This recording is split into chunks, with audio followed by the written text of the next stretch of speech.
I'd now like to introduce you to Erwin Ollivier. And he is the general manager of Athlon, Belgium, and also the winner of last year's Women at Work Award, which he is going to hand over this evening. So he is going to talk to us today about the measures that he's taken in his organisation to introduce gender balance. And his hidden secret is that he comes from a long line of strong women. His maternal grandmother in 1910 divorced her husband because of domestic abuse and remarried. And Erwin's mum worked the whole of her life, except for 10 years, right, to stay financially independent. So he is used to being with women like us. So please join me in welcoming Erwin.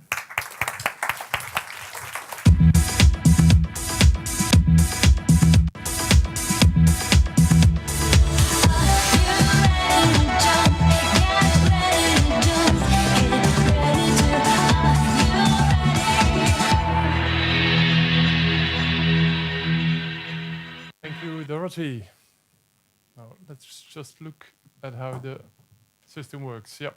So until a year ago, I wasn't even aware I was a feminist. I just did things at the company because I thought it was good for the company. It was the right thing to do. And it was only by meeting Isabel and discussing with her and in the preparation to the award that Isabel said, but you're a feminist, which was a bit of a shock to me because I thought this was just natural. What I want to do today is take you through 4 ballads and some personal insights that I gained over my career. And don't worry, I'm not gonna sing. The ballad is a powerful song about emotions. But there are 4 examples of things that I encountered within my company or within my life that I think are very insightful for some of the dynamics and the pitfalls that we see in gender diversity. Oops, wrong side. So the first ballad is the Ballad of Catrin, which I also used extensively in my award last year. I joined Athlon in 2006 as a commercial director, and I found within my team a little gem, a young woman about 30, 32, with a lot of talent, which I moved around in my department in different roles. And she always said she was very ambitious. She wanted to make a career. So she became manager from different teams, got a great experience. And when in 2012 I had the opportunity to become the CEO of Athlon, I also had the opportunity to rebuild my entire management team, my board of directors. So I opened different positions, people applied, and there was one position that was still open, that was one of commercial director. And the position had been open for 3 weeks. I got a lot of applicants. And Catrin, who for me was the natural person that I would expect to apply for the role, never applied. And I waited, and a couple of days before the application would be closed, she didn't apply at that time even then. So I picked up my phone, and I called her and I said, "Hey, Catrin, this is Erwin." "Hey, Erwin." We had a good relationship at that time. Oh, still. But she went different ways. And I picked and I asked her, "Well, Catrin, the vacancy for commercial director is open. I know you're ambitious. I know you want to make a career. You're the ideal candidate. Why don't you apply?" "Oh, Erwin, it's great. You call me. I have some news for you.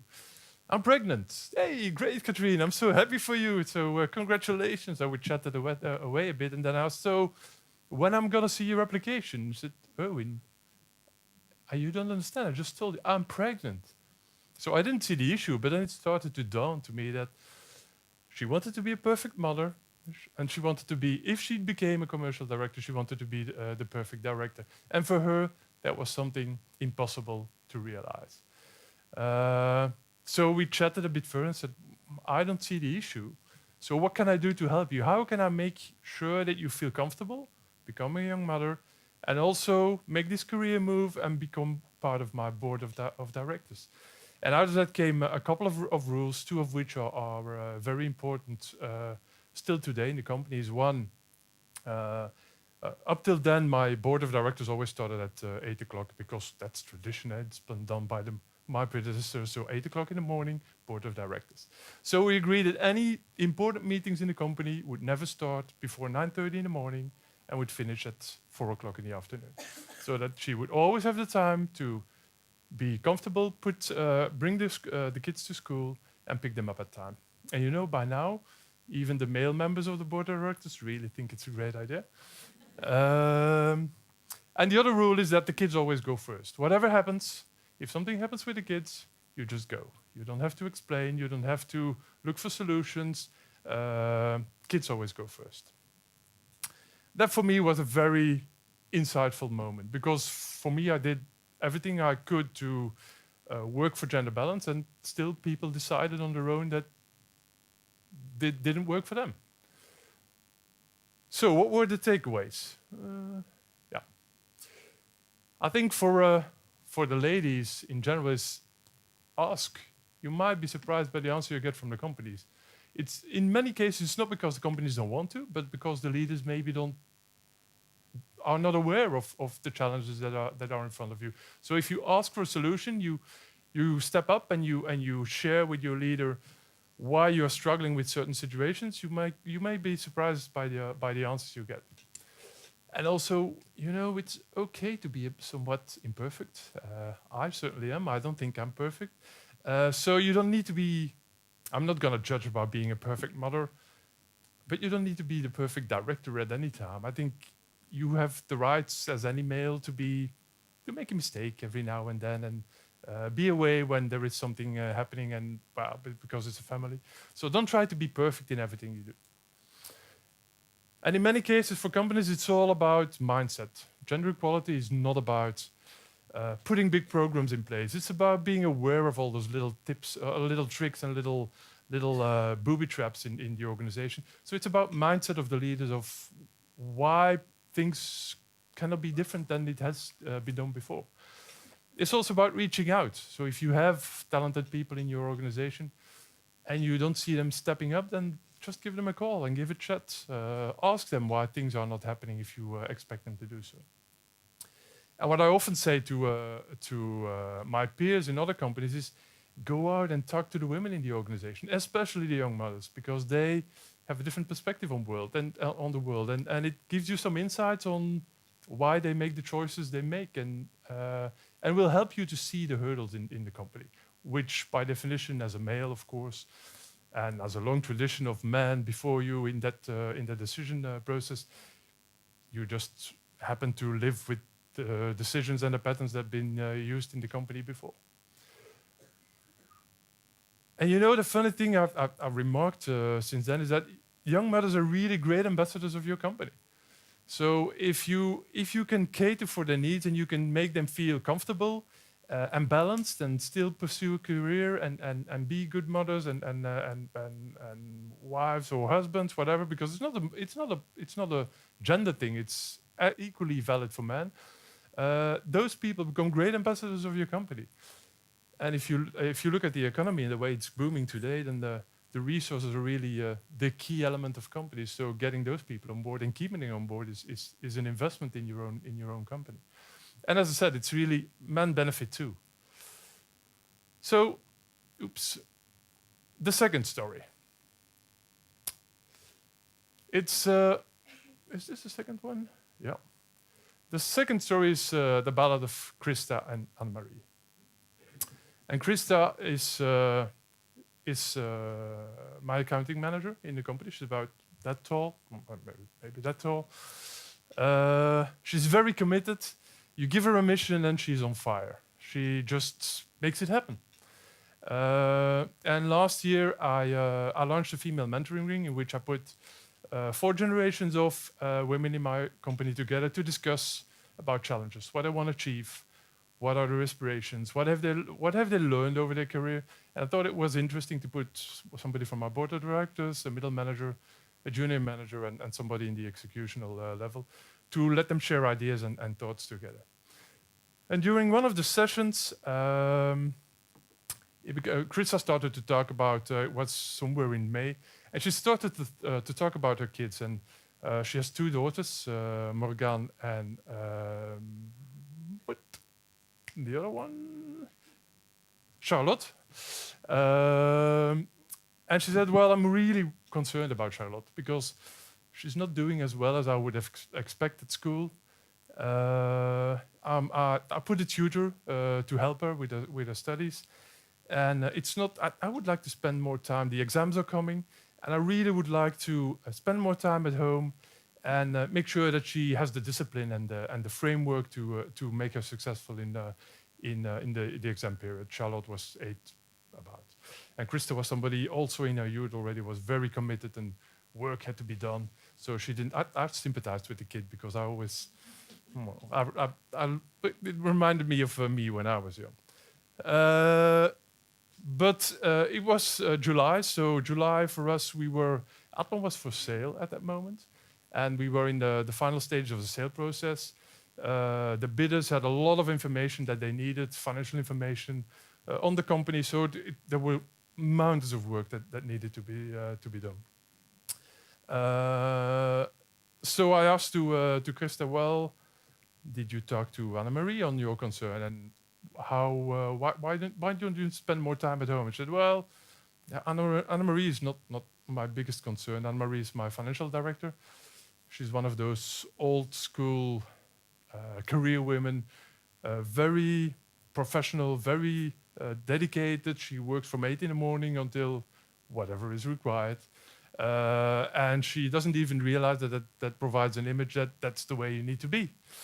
But I've been coaching Anne-Marie for a couple of years already, saying, work-life balance importance, be aware that you give an image. So Anne-Marie is not really the issue. So I asked Krista, well, why don't you spend more time with your kids? And she said, well, I can't do it. I'm the manager. My team needs me next to them. I need to be a good leader, so I need to be with them in this month, and it's going to be tough. And I said, did you ask your team and share your problem with them? I said, no. So maybe why don't you do it? So she did it. And the feedback was great. The team thought, wow, this is fantastic. We have a human manager who also has concerns that are outside the company. And in the discussion with the team, they found a way of finding a solution of how she could still be there for the team when it was required, but also be more at home and work from home on a regular basis and help her kid. And she found an ease of mind that for her was very valuable at that moment. So a good leader is also about being human. Even if you're a man, we're not robots. We also have feelings. Share your challenge. If you have an issue, don't try to solve everything on your own. Yes, mentors are fine. Yes, coaches are fine. But your team is part of your environment, so share it also with your team. Be careful of the Bermuda Triangle. Everyone gets energy or loses energy by the things he does. In general, if you look at your work-life balance, you either get energy or lose energy by doing your job, by getting some me time, or by spending time with your family. At certain moments in your career, you get in an overload, and you have to give more energy than you can get out of those 3 areas. And what I've realized over my career is that men and women make different choices. So if you have to give in on some of them, I see the men often give in first. The first they give in is on the family time. They still go to the gym, they still go to the football training because it gives them energy. That's a good thing. You know what women do? They give in on the me time because the kids need to be fed, the ironing needs to be done, somebody needs to do the shopping, and you get into a downward spiral. So it's important also as a woman to realize that the balance also is in the households, and where you get energy and how you spend energy is detrimental on the way you function in your job. And then watch out for your role modeling. Anne-Marie had a certain way of being a manager, female manager in the organization. When Krista copied that way of managing and being present all the time, you start to get into a pattern. And then the next person in line who comes in says, well, Anne-Marie's done it this way, Krista's done it this way, so I need to do it that way also. And I have to sacrifice my private life for my professional ambitions. So be careful for role modeling. What do we do in the company? Well, what we try to do is really an exam period is sacred. Many companies organize events, organize international congresses, meetings, whatever, and they never consider exam periods. So what I try to do is, when we do things, is to, before Christmas, before the end of the year, try to do it outside that very difficult period, because most mothers want to be with their kids at that time and comfort them and encourage them. Children go first, I told already. Be attentive to signs of stress. If you talk as a manager with your people, with your employees, if you try to pick up the little signals where if they don't speak up, you at least identify them and make it debatable. And do send people home. It's not that easy. It's not that difficult. Once you notice the issue, send people at home. Say, well, why are you still here at 6 o'clock in the evening when the kids are at home, etc., etc. If, as the general manager, you do that, it gives a sign of relief to the people that they can really go. So the next story, is the Ballad of Sabine and Erwin. Erwin, long chain of strong women. Any resemblance with people in the room is purely by accident. But he was a kid that was raised in the gender neutral environment. Everybody did everything. And then he met this gorgeous girl, Sabine, and they married. And when he got 32, they got the first kids, and he made career and progressed. And his wife was making her own career, but at a different pace. For her, the family was everything, and that was her priority. That's fine. That was the way they made their choices. And then the kids went to school, and every now and then, Erwin had to go and pick up the kids at school.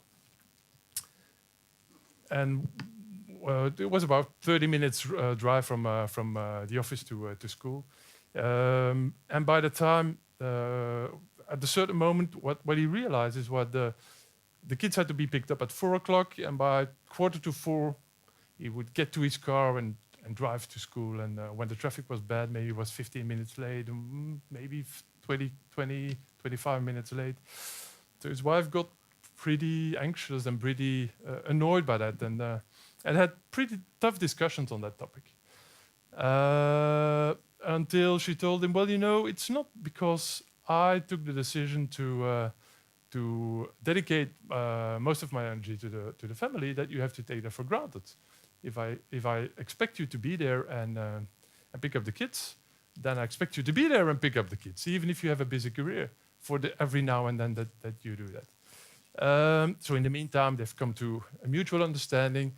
In the beginning, she called him about 30 minutes before the kids had to be picked up. But now that doesn't happen anymore. But it's also about finding a different balance and accepting that time perspectives may be different. It is allow some slack. It's fine if the kids are picked up at 4:15. You don't need to be there at 5 to 4 or 10 to 4. So allow some slack in the way you make your deals, but also make sure as the other partner that 50 minutes doesn't mean an hour. So if you have a commitment, you have a commitment. You have to make that happen also.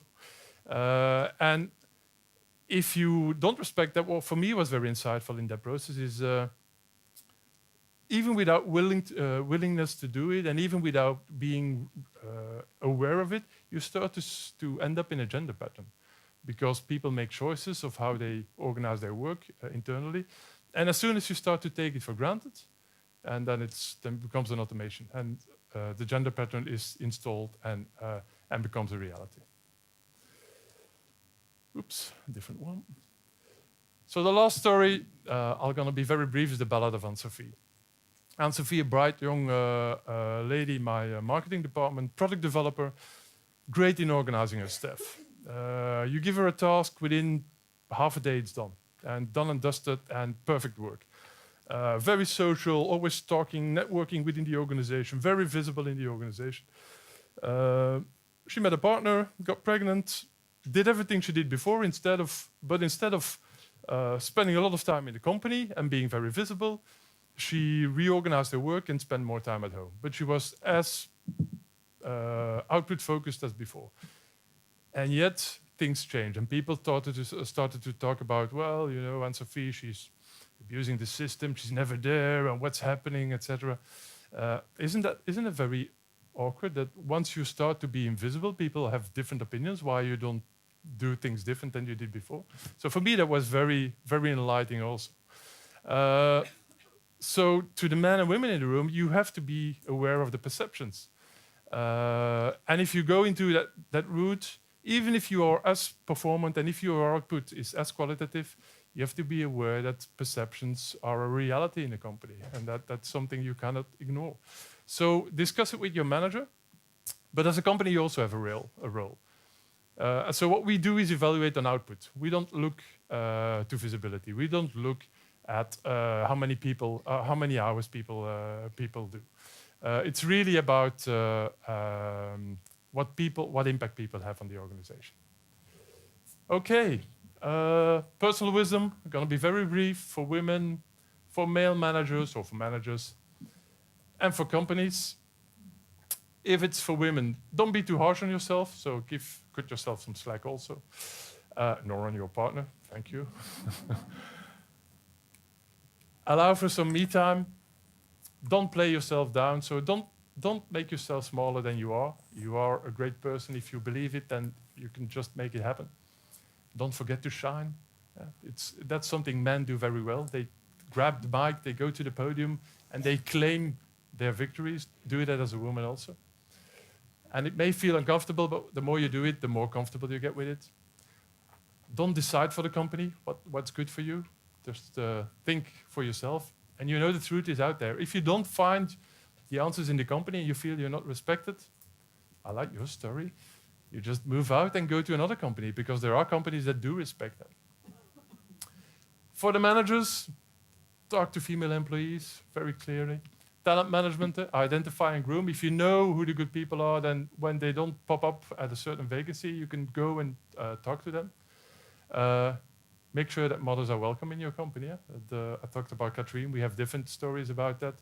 People who are pregnant, hey, it's just a couple of months that they're away. If you go for a lifetime career in the company and they have value that, what's the issue?